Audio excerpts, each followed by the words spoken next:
Hello, welcome to my channel. Enjoy your viewing and have a good romantic mood. Irina, a student at the pedagogical university, always followed a clearly defined path. Her life revolved around knowledge, dreams of working in a school, and a commitment to justice. Outwardly, she seemed modest, a bit dull. She didn't recognize bright makeup or revealing dresses, and she avoided nightclubs. Her world was in books, where she could immerse herself in imaginary worlds and experience incredible adventures. Education gave her the opportunity to bring her dream to life. She enthusiastically absorbed knowledge, diligently prepared for lessons, and eagerly awaited the moment when she could stand in front of the class and ignite a spark of curiosity in the children's eyes. One day, Irina's life changed abruptly. She met Alexander Anatolyevich, a pedagogy lecturer and dean of the faculty. His impressive figure, penetrating gaze, and confident tone immediately caught her attention. Alexander Anatolyevich was not just a lecturer, he was a talented educator, a charismatic personality, deeply in love with his work. His lectures captivated students and his words resonated with them. Irina was no exception. From the first moments of their acquaintance, Irina felt an inexplicable excitement towards Alexander Anatolyevich. His words, his energy, his gaze, everything fascinated her. She had never felt anything like it before. The following lectures by Alexander Anatolyevich became more than just another source of knowledge for Irina. His words enchanted her, his energy captivated her, and his gaze seemed to penetrate the depths of her soul. Irina felt like she was diving into the unknown but couldn't stop herself. One evening after a faculty meeting, Alexander Anatolyevich invited Irina for coffee. Their conversations flowed easily as if time had stopped. Irina felt happier than ever before. From that evening on, Irina and Alexander Anatolyevich became a secret couple. Their meetings took place in cozy cafes, on deserted park alleys, at night when the city plunged into sleep. Irina understood that their relationship was impossible. The age difference, their statuses, everything was against them. But she couldn't resist her feelings. She was indifferent to judgment, to gossip. One day, Irina and Alexander Anatolyevich's secret was exposed. They were noticed by students, and later the whole university found out. Shock, condemnation, anger, this was the reaction they faced. Irina felt disappointed. Her dream of working in a school shattered. She was hurt by the words thrown at her, by the looks filled with contempt. Alexander Anatolyevich tried to defend Irina, but his words didn't convince anyone. He was ready to give up everything for her, but Irina couldn't allow it. Her pride wouldn't let her ruin his career, his life. With pain in her heart, Irina made the decision to end her relationship with Alexander Anatolyevich. She understood it was the only right choice. After breaking up with Alexander Anatolyevich, Irina disappeared from the university for a while. She needed time to recover from what happened and to accept the new reality. She locked herself in her small apartment, where every corner reminded her of their secret meetings. The days dragged on long and painfully. Irina couldn't focus on her studies, couldn't find her place. Her dream of becoming a teacher seemed distant and unattainable. One day, as Irina was preparing to retreat from the world once again, her friend Svetlana called her. Her voice, always full of cheerfulness and optimism, was the only thing that broke through Irina's sadness. "Svetlana, where have you disappeared to?" Svetlana asked. "We're organizing a big exhibition of students' creative works dedicated to children's dreams. Your fairy tale about the mermaid who dreamed of flying just amazed everyone. You absolutely have to be there." Irina was surprised. She had already forgotten about her fairy tale, which she once wrote for the university's literary competition. I don't know, Svetlana, Irina replied uncertainly. I'm not in the right state of mind to show up anywhere. Irina, you need this outlet, her friend insisted. You're talented, and don't let anyone or anything deny that. Please come. It will help you. Irina hesitated. But Svetlana's words about her talent sounded like a ray of light in the darkness. On the day of the exhibition, gathering all her willpower, Irina went to the university. She felt like a stranger within these walls where she once dreamed of a brilliant teaching career. The exhibition impressed Irina with its brightness and diversity. Students presented their works in various techniques: painting, photography, sculpture, literary pieces. Suddenly, Irina stopped by the stand where her fairy tale was displayed, formatted like a children's book. The illustrations done by another student were enchanting and brought the mermaid story to life. Irina didn't even have time to be surprised before Svetlana appeared beside her. See, Irina, her friend said, pointing to the fairy tale. Your work has become the star of the exhibition. Irina felt warmth spreading through her body. Her story resonated with others. Perhaps she could still tell children stories and inspire them to dream. After the exhibition, students from other faculties began to approach Irina. They loved her fairy tale and wanted her to conduct creative workshops for them. Initially, Irina refused, but Svetlana supported her once again. Irina began to conduct workshops on writing children's fairy tales. Initially, it was for a small group, but then she was invited to schools where she shared her creativity with children. Gradually, Irina's life began to improve. She still remembered Alexander Anatolyevich, but the pain wasn't as sharp anymore. He had also left the university. Their paths no longer crossed. Irina didn't give up on her dream of becoming a teacher, she just chose a different path. She decided to conduct creative development courses for children where she could teach them not only to write but also to dream, believe in themselves, and pursue their goals. Irina realized that true strength lies not in following the beaten path but in forging one's own. Her love story, though painful, became her inspiration. She began to weave lessons about the importance of moral principles, making difficult choices, and how true love doesn't destroy but inspires, into her stories and workshops. One day during a workshop at a school, Irina noticed a familiar figure in the hall. It was the school's principal, a woman with a stern face and wise eyes. After the lesson, the principal approached Irina. I was impressed by your work with the children, she said. You know how to captivate them, stimulate their imagination. We need such a specialist in our school. Irina couldn't believe her ears. This was her chance, her fresh start. She eagerly agreed. At her new job, Irina felt like she belonged. She didn't just teach children to write fairy tales, she helped them discover their talents, believe in themselves, and overcome obstacles.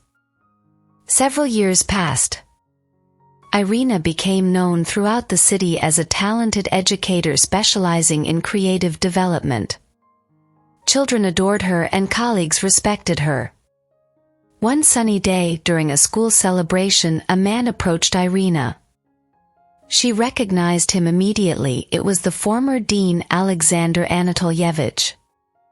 He looked older, but his eyes still retained their former charisma. Excuse me for bothering you, he said. I wanted to congratulate you on your success. I've heard a lot of good things about your teaching methods. Irina felt her heart squeeze slightly. But she quickly composed herself. Thank you, she replied modestly. I'm glad to hear that. They talked a bit more about the school, about the children. Irina noticed that there was neither judgment nor pity in his eyes. There was only respect and perhaps a hint of sadness. Finally, Alexander Anatolyevich was about to leave. "I'm glad you found your place," he said before departing. Irina nodded. She was glad too. Glad that she had overcome the pain and doubts, found her path, and could now help children achieve their dreams. As she watched him disappear around the corner of the school, Irina realized that his presence had stirred up emotions she had carefully buried for years. She thought she had let go of the past completely, but the encounter with Alexander Anatolyevich reignited emotions that had long smoldered deep inside her. That evening, flipping through her old diary, she came across a note made the day before their parting. Irina had already forgotten what had troubled her so much at that time. "Today I met a little girl who confessed she dreams of becoming a writer. Her eyes shone with such inspiration that I felt like a true magician. Maybe my place isn't within the school walls, but somewhere where I can help children, like this girl, discover and develop their talents." Rereading those lines, Irina suddenly realized that several years ago she had already intuitively sensed her true calling. Despite the bitterness, her love story had led her to the right path. The next day, Irina shared her idea with the school principal. She proposed creating a special extracurricular program focused on children's creative development. The principal, always open to innovation, enthusiastically supported this initiative.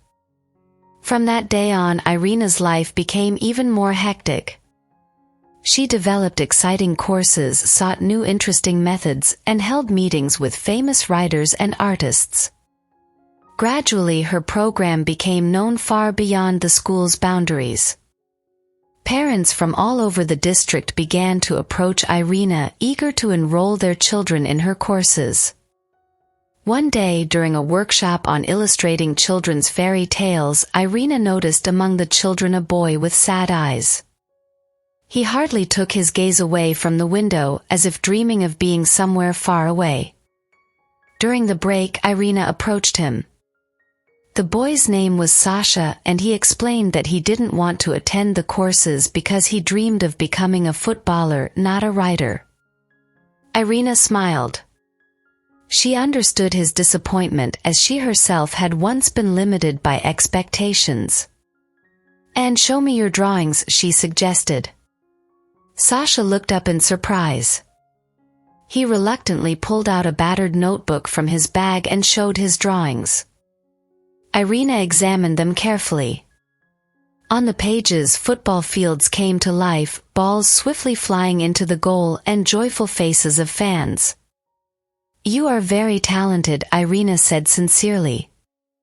"Perhaps your drawings will one day illustrate stories about famous footballers." She suggested Sasha create his own fairy tale, with a brave and determined boy dreaming of becoming a footballer as the main character. The boy's eyes lit up with curiosity. From that day on, Irina became his mentor, helping Sasha develop his artistic talent and self-belief. Several more years passed. Irina's program became a successful school of creative development. She helped dozens of children discover their talents and dream without limits. One sunny morning, Irina saw a familiar figure at the door of her office. It was Alexander Anatolyevich. He looked much older, but his eyes still radiated warmth. "Sorry to bother you," he said. "I would like to apply for a job at your school." "Not as a pedagogy teacher, of course." Irina raised an eyebrow, surprised. She remembered him as proud and ambitious, someone for whom a career was everything. "I heard about your program," he continued, "and was impressed by your approach. I would like to try myself as a school psychologist." Irina pondered. On one hand, his presence could stir up the past. On the other, his experience and knowledge could be valuable for the children. Tell me about your motives, Irina requested, inviting him to sit. Alexander Anatolyevich spoke about his feelings of guilt, how he realized the harm of his past actions. He shared a story about helping his grandson overcome communication difficulties with peers. Irina listened attentively. She saw sincerity in his eyes and understood that he truly wanted to make amends. I cannot give you an answer immediately, she said, but I will think about it. In the following days, Irina contemplated. She consulted with the principal, discussed the situation with colleagues. And eventually she decided to give Alexander Anatolyevich a chance. The initial period was challenging. Some parents were against such an appointment. But Alexander Anatolyevich proved himself to be a professional. He found a way to connect with the children, becoming a reliable friend and advisor to them. Irina and Alexander Anatolyevich were no longer lovers. They became colleagues united by a common goal, to help children find their path in life. One evening, while checking notebooks with creative works, Irina came across a story. It was touching and told the tale of love between a teacher and a student, about mistakes and forgiveness, about how sometimes parting ways becomes the beginning of a new journey. Irina smiled. She recognized her style, but this story was different. It was filled with hope and faith in the future. And then Irina realized that her love story, though painful, had become not just a lesson, but an inspiration. It helped not only her but many children to believe in themselves, find their talent, and pursue their dreams. And that was her true happiness. Irina lifted her eyes to the last line of the story, and her heart clenched. The story ended, but a sense of incompleteness lingered in the air. She glanced at the date. It was yesterday. Suddenly the door to the office opened, and Alexander Anatolyevich's head appeared in the opening. His troubled gaze darted between Irina and the notebook on her desk. "Sorry to disturb you," he coughed. "I was already leaving, but then I remembered that I forgot." He paused, and Irina raised her head, her eyes meeting his.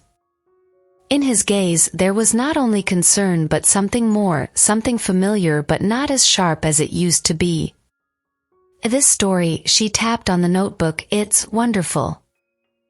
Irina would never admit that she had read the story, but she felt that honesty was needed now. Alexander Anatolyevich looked surprised, then his face lit up with a warm smile.